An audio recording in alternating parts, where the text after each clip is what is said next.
This next question comes from Advait Prasad in New York.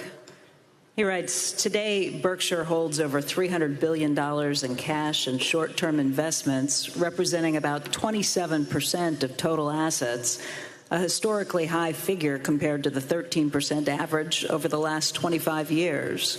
This has also led Berkshire to effectively own nearly 5% of the entire U.S. Treasury market.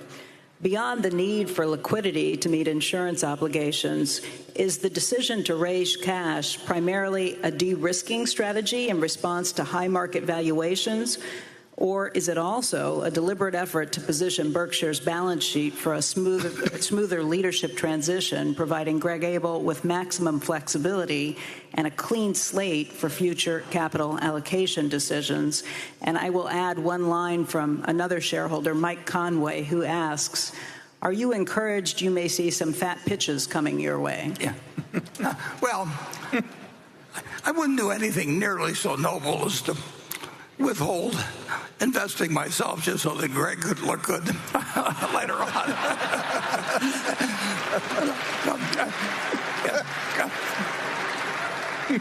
Now, if he gets any edge when I leave, I'll resent it. So the amount of cash we have is we would spend, well, we came pretty close to spending $10 billion not that long ago, for example. But we'd spend $100 billion. I mean, and those decisions are not tough to make. When something is offered that makes sense to an orderly fashion, and they never will. I mean, it isn't like every day. The long-term record is sensational. But that is not a lesson that we understand and offers good value and where we don't worry about losing. And the one problem with the investment business is that things don't come along in product. And I've been I've had 200 trading days times 80 years. It's 16 million trading days. We kind of, 16,000 trading days. It would be nice if every day you got 4 opportunities or something like that, and and they were expected to be equally attractive. If I was running a numbers racket, every day would have the same expectancy of that I would keep 40% of whatever the handle was. And so the only question would be is how much we transacted. But we're not running that kind of a business. And so we're running a business which is very, very, very opportunistic. And Charlie always thought I did too many things. He thought if we did about 5 things in our lifetime, we'd end up doing better than if we did 50, and that we never concentrated enough. So that we would rather have, if we've got $335 billion now in treasuries, we would rather have conditions that are developed where we would have like $50 billion or something like that. But that just isn't the way the business works. And we have made a lot of money by not wanting to be fully invested at all times. And we don't think it's improper, actually, for people who are passive investors just to make a few simple investments and sit for their life. But we've made the decision to be in the business, so we think we can do a little better than that by behaving in a very irregular manner. But if you told me that I had to invest,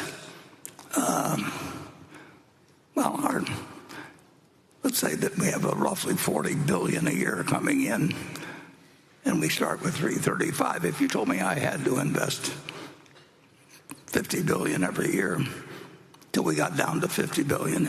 That would be the dumbest thing in the world to invest in that manner. Things get extraordinarily attractive very occasionally. The long-term trend is up. Nobody knows. And I certainly don't know. Greg doesn't know. Ajit doesn't know. Nobody knows what the market is going to do tomorrow, next week, next month, and nobody knows what business is going to do tomorrow, next week, or next month. But they spend all their time talking about it because it's easy to talk about, and but it has no value. I've never found anybody I wanted to listen to on the subject, and on the other hand, I've found that leafing through things like that big Japanese book that I can't read anymore,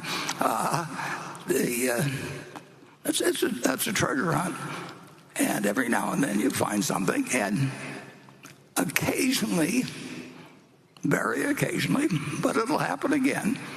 I don't know when. It could be next week. It could be 5 years off, but it won't be 50 years off. We will be bombarded with offerings that we'll be glad we have the cash for. And it'd be a lot more fun if it would happen tomorrow, but it's very unlikely to happen tomorrow. Very, very unlikely to happen tomorrow. But it's not unlikely to happen in 5 years, and then the probabilities get higher as you go along. It's kind of like death. I mean, if you're 10 years old, the chances that you're going to die the next day are low. If you get to be 115 or something like that, it's almost a cinch. Particularly if you're a male. I mean, all the records are held by females in terms of age. And I tried to get Charlie to have a sex change so he could test out whether.